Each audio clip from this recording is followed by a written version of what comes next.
अच्छा, जो लोग टैक्स फ्री कंट्रीज़ में रहते हैं ना, जैसे कि Dubai, Abu Dhabi, Oman, Qatar, Saudi, उनके पास जो सबसे बड़ा एडवांटेज है, वो टैक्स फ्री इनकम का होना नहीं है। वो तो एक है ही एडवांटेज, लेकिन जो सबसे बड़ा एडवांटेज उनके पास है, जो कि हम लोगों के पास नहीं है, जो वहाँ नहीं रहते, वो है टैक्स फ्री कैपिटल गेंस का होना। यानी कि आप एक तो इनकम टैक्स फ्री ड्राइव कर रहे हैं, वो तो एक एडवांटेज अपनी जगह है, लेकिन जो आप एसेट्स बनाते हैं ना वहाँ पे, उसकी एप्रिसिएशन पे कोई टैक्स नहीं है। That is one of the biggest advantages that those people have which we don't have for the rest of the world. लेकिन जो उसमें सबसे मज़े की बात है वो ये है कि अक्सर लोग उसका फ़ायदा नहीं उठाते। यानी कि बहुत से लोगों को मैं जानता हूँ जो कि दुबई या बहरीन या सऊदी या कतर में रहते हैं, उनका फोकस होता है टैक्स फ्री इनकम का के ऊपर, और ज़्यादातर वो जो इनकम यूज़ करते हैं वो बेसिकली कंज्यूमरिज्म के ऊपर यूज़ करते हैं। अच्छे से अच्छी गाड़ी रखना, अच्छे से अच्छा घर रखना, अच्छे कपड़े, वेकेशंस पे जाना, गैजेट्स लेना, but they tend to spend money to keep the lifestyle, which is of course it's debatable. कुछ लोगों के लिए ये बहुत बड़ी चीज़ होती है, लेकिन जो स्मार्ट इन्वेस्टर्स होते हैं ना, वो इस चीज़ का फ़ायदा इस तरह से उठाते हैं कि एक तो आपने कैश फ्लो जनरेट किया टैक्स फ्री इनकम से। यानी कि अगर आप वहाँ रह रहे हैं और आपको 30-40% या 50% टैक्स नहीं देना पड़ रहा, जो कि हम लोगों को देना पड़ता है कनाडा, यूएस, यूरोप में रहते हुए, तो उस पैसे को आप किस तरह अच्छी तरह यूटिलाइज कर सकते हैं, दैट इज़ द की। और अगर आप वहाँ रहते हुए ऐसे एसेट्स बनाते हैं जिनकी अप्रिसिएशन पे कोई कैपिटल गेन्स टैक्स नहीं है, then this is one of the biggest advantages that you guys have who are living in that area. हमारे पास वो एडवांटेज नहीं है। यानी कि हम जो टैक्स शेल्टर अकाउंट है, for example principal residence, TFSA, RRSP, इनके अलावा हमारे पास कोई टैक्स शेल्टर नहीं है। तो इसके अलावा अगर हमने कोई इन्वेस्टमेंट रखी हुई है, चाहे वो क्रिप्टो की फॉर्म में हो, चाहे वो इन्वेस्टमेंट प्रॉपर्टी की फॉर्म में हो, चाहे वो मार्जिन अकाउंट की फॉर्म में हो, उसकी कैपिटल एप्रिसिएशन पे हमें टैक्स देना पड़ता है अप टू 50%, और कुछ केसेस में उससे भी ज़्यादा हो जाता है। डिपेंड करता है कि आपका टैक्स रेट कितना है।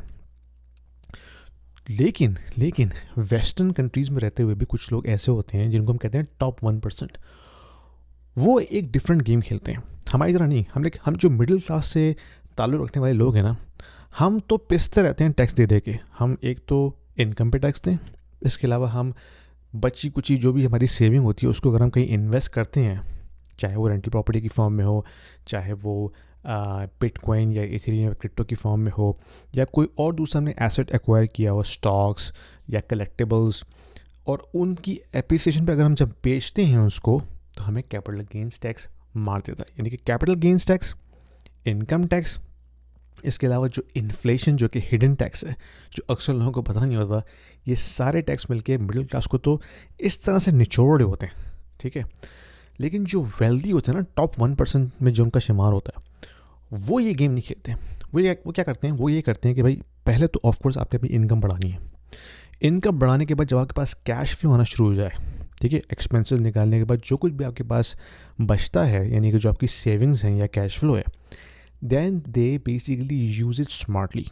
एक तो वो उससे एसेट्स एक्वायर करते हैं, चाहे वो रियल एस्टेट की फॉर्म में हो, चाहे वो स्टॉक्स की फॉर्म में हो, चाहे वो फिक्स्ड इनकम एसेट्स हों, चाहे वो कलेक्टिबल्स हों या बिटकॉइन क्रिप्टो की फॉर्म में हो। एसेट की जो मेन चीज़ है ना, जो उसका मेन फीचर है, वो है इसकी अप्रिसिएशन ओवर टाइम। एंड जब उसका कंपाउंडिंग इफेक्ट ट्रिगर होता है, दैन इट इज़ अनमैचेबल। तो स्टॉक्स में जो लोग पैसा बनाते हैं, वो बनाते हैं over the long period of time, कि जब आप कंपाउंडिंग को प्ले करने देते हैं ना, then it changes the game.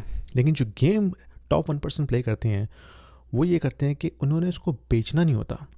अगर आपने बेच दिया तो ऑफकोर्स आपने उस पर टैक्स पे किया, और अप टू 40-50%, 60% टैक्स आप पे लगता है अगर आप कनाडा जैसे मुल्क में रह रहे हो। तो वो क्या गेम करते हैं, वो ये गेम करते हैं कि भाई एसेट्स बनाओ, बेचो नहीं एसेट्स को।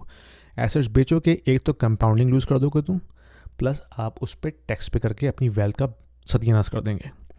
वो ये करते हैं कि भाई बेचना नहीं है, हम उस एसेट्स को एज अ कोलैटरल के तौर पे यूज़ करके उसके अगेंस्ट डेट ले लेते हैं।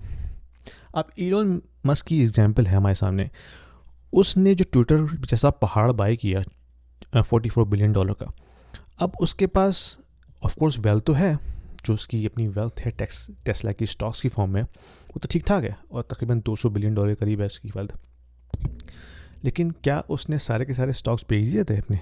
नहीं, उसने थोड़े से स्टॉक्स बेचे थे, लेकिन ज़्यादातर स्टॉक्स को उसने एज अ कोलैटरल की फॉर्म में यूज़ करके उससे उसके अगेंस्ट लोन बोरो किया। क्यों किया? क्योंकि लोन के ऊपर कोई टैक्स नहीं होता।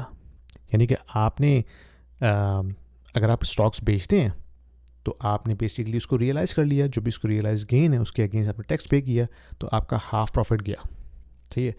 लेकिन अगर आप उसको एज अ कोलैटरल यूज़ करते हैं, चाहे वो स्टॉक्स का की फॉर्म में हो, बिटकॉइन की फॉर्म में हो, रियल एस्टेट की फॉर्म में हो, then you can take money against that asset in the form of borrowing. उस पर कोई टैक्स नहीं है।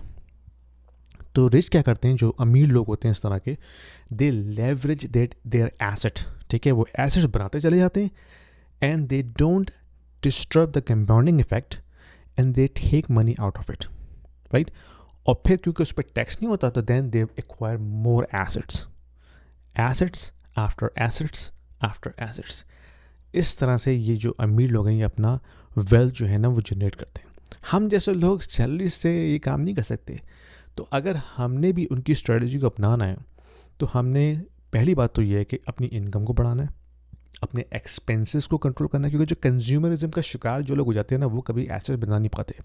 तो इस कंज्यूमरिज्म के जो ट्रैप में जो है ना फंसना नहीं है आपने, उससे बाहर निकलना है। ख़ास तौर पे वो लोग जो दुबई, सऊदी जैसे टैक्स फ्री मुल्क में रह रहे हैं and they don't realise how much advantage they have upon us.